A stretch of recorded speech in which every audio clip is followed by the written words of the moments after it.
All right, guys. So yesterday we witnessed an embarrassment for this country. Yes, I'm calling it an embarrassment. As one of the more liberal justices on the Supreme Court, Justice Sotomayor botched a whole bunch of facts about COVID-19, Omicron, children in hospital, doing oral arguments regarding a challenge to Biden's federal vaccine or test mandate. Now, we're going to get into probably one of the most insane statements that she made here. And then we're going to talk about some other statements that she made that really has me questioning why in the world is this woman on the bench, right? But hey, you can't be surprised when an Obama-appointed Supreme Court judge makes these types of mistakes. But I'm going to tell you, this right here is just absolutely inexcusable. So let's read a little bit more about what's going on here. On Friday, United States Supreme Court heard oral arguments in a case challenging the Biden administration's federal COVID-19 vaccine or test mandate for employers with more than 100 employees.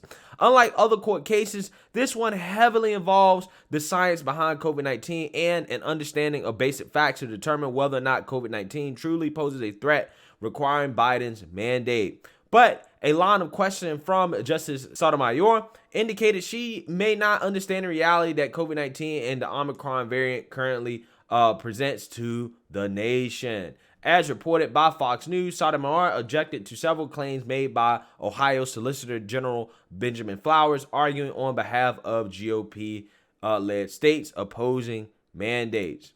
All right, so we're going to hop over here to this Fox News article, right, and discuss one of the most silly claims that Miss Sonya Sotomayor made that got her absolutely roasted on social media, in which she basically claimed that we had over 100,000 children,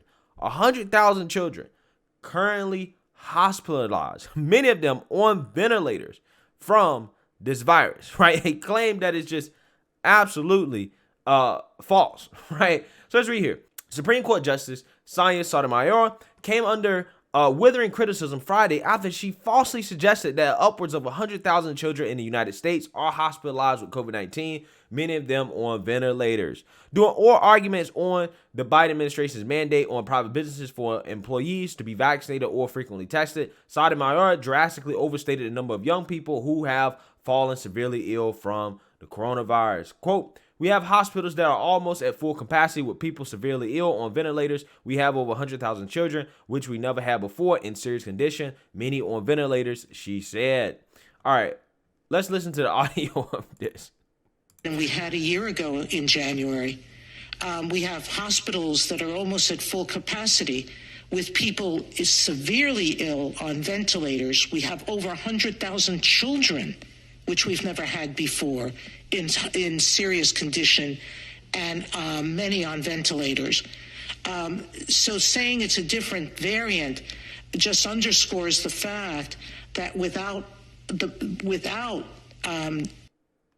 Yeah, so basically she's saying this in response to the Ohio solicitor basically saying, listen, we're dealing with a different variant here than Delta, right? And because of the spread of Omicron, it presents a different situation, right? Omicron allegedly is not as deadly as Delta, okay? But, you know, it's more widespread. It's more easily spreadable, right? Allegedly, right? That's what they say, okay? And because of that, those are factors that we need to take into account when it comes to whether or not we should actually have this mandate, okay? That's the argument that he was making, right?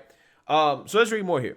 While there are more children hospitalized than at any point during the pandemic, according to the Center of Disease Control and Prevention, the 7-day average of pediatric hospitalizations was around 3,700 this week, according to the Washington Post. As with prior strains of the virus, younger people are at far less risk than old ones of severe outcomes from the coronavirus. Fact checkers, hello. Fox News contributor Joe Concha asked in response to Sotomayor, inexcusable for a SCOTUS justice to peddle this fear-mongering false information, the Hudson Institute Becca's Heinrich wrote. Quote, "It's actually terrifying that a Supreme Court justice can be so misinformed. The emperor has no clothes." Ron DeSantis press secretary Christina Pushaw chimed in. Justice Sotomayor's comments on 100,000 children in serious condition with COVID is such a flagrantly untrue statement. She should have to correct it after the argument. It's embarrassing for the Supreme Court to allow that factual inaccuracy to occur in an oral argument. Outkits Clay Travis tweeted. Yeah, I mean, that's a good question, right? Are the fact checkers going to go after a liberal Supreme Court justice for pushing false information the same way they would go after the GOP if they did that, right? Because again, they love fact checking Trump. They love fact checking Republicans. But are they actually going to go after this and say, hey, no, listen, this ain't necessarily true, okay? We do have, some children that have been hospitalized from this, but come on now, exaggerate numbers like this, it's unacceptable. It is absolutely unacceptable. And to be quite honest with you guys, this begs the question of whether or not she actually said this on purpose, right? I'm so serious about that because you would think that a Supreme Court justice, her staff, she has the best staff in the world, okay? You ain't got scrubs working for her. So where did she get this information from? I'm pretty sure she didn't look it up herself. Somebody looked this up for her and gave her this information, and then she repeated it. So either her staff is severely incompetent or she said that on purpose, okay?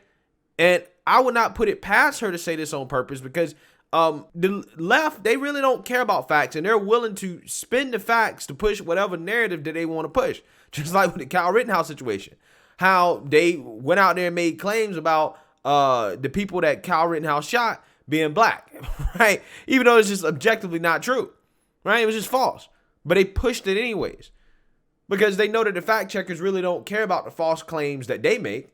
Fact checkers only care about the false claims that people on the right make, right? That's the only claims they actually really go out there and fact check. So I'm just saying, I wouldn't be surprised if she said this on purpose, knowing that, well, I can just get away with pushing this, right? There's a whole bunch of people on the left that will hear it, and they're not going to challenge it. They're not going to say anything about it, right? They're just going to take it as fact, okay? Again, these are the people that claim they want to expand the Supreme Court with more people like her, right? That get basic facts like this just incorrect, right? I mean, this is inexcusable. But that's not the only thing that Justice Sotomayor embarrassed herself on.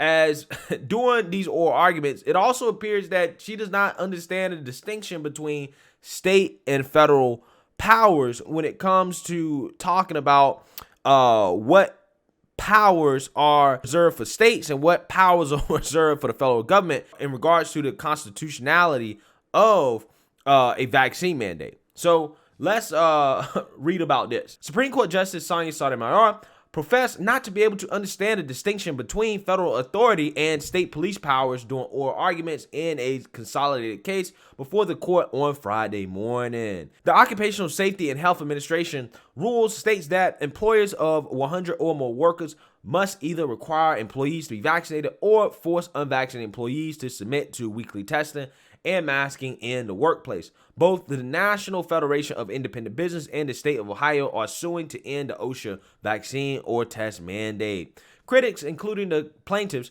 submit that the rule represents federal and bureaucratic overreach. On Friday morning, Sotomayor expressed her dissatisfaction and puzzlement at that critique. Quote, "I'm not sure I understand the distinction why the states would have the power to institute a mandate such as OSHA's, but the federal government wouldn't," stated the Associate Justice.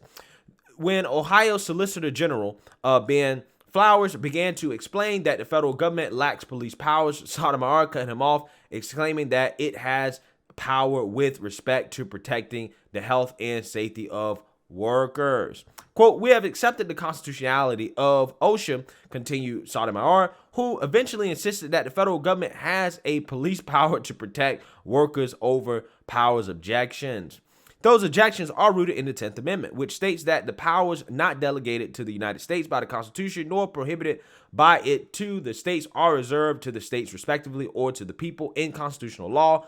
These are frequently referred to as police powers and refers to efforts to regulate health, safety, and morals of the populace. So basically what this says is that according to the 10th Amendment, right, police powers are basically reserved for the states, right? And that the federal government does not have the authority to regulate health, safety, and the morals of the populace. That's essentially what this is saying. Okay, basically would mean that they don't have the authority to have a federal vaccine mandate. But that may be different for states, right? So let's read here.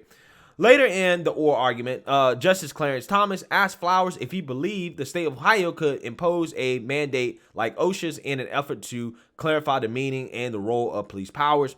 Flowers answered in the affirmative, even going as far as to argue that Ohio could mandate vaccination for all its residents. Thomas finished the exchange by noting that, quote, there seems to be a suggestion that this is all or nothing, that the other governmental bodies do not have police powers to regulate certain activities. So I think this is important because, you know, when people talk about the constitutionality of the vaccine mandate, from my understanding of it, I've always understood that states can basically do what they want when it comes to this.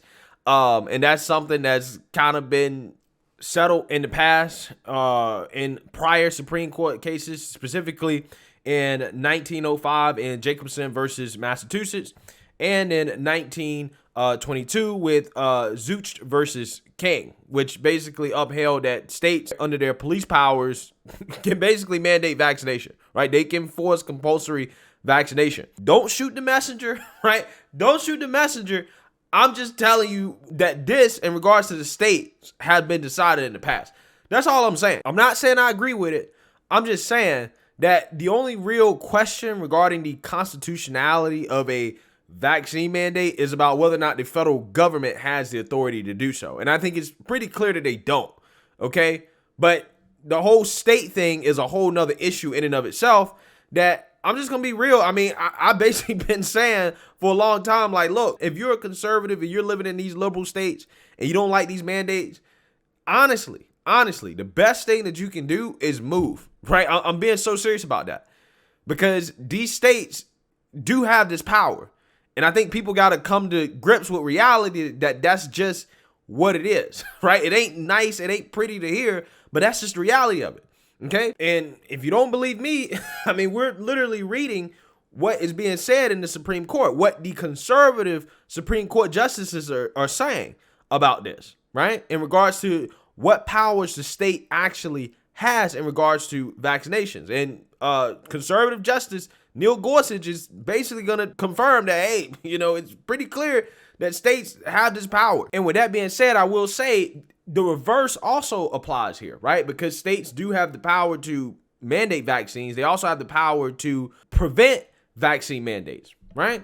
So they have power to do both. So again, I mean, the solution is either to, you know, move to a red state where they don't have these mandates or to vote Democrats and these liberals that push mandates out of office. That's really what the solution is. Justice Neil Gorsuch later waded into the debate as well, asserting that we all have kind of come to the point where we all agree that states have a widespread police power under our constitutional system. Congress has to regulate consistent with the Commerce Clause before going to note that Congress is required to legislate on major questions rather than delegating that decision-making authority to federal agencies. Yeah.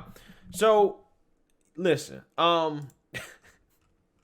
it's an embarrassment that we have a liberal Supreme Court justice sitting on the bench just flat out pushing misinformation, okay?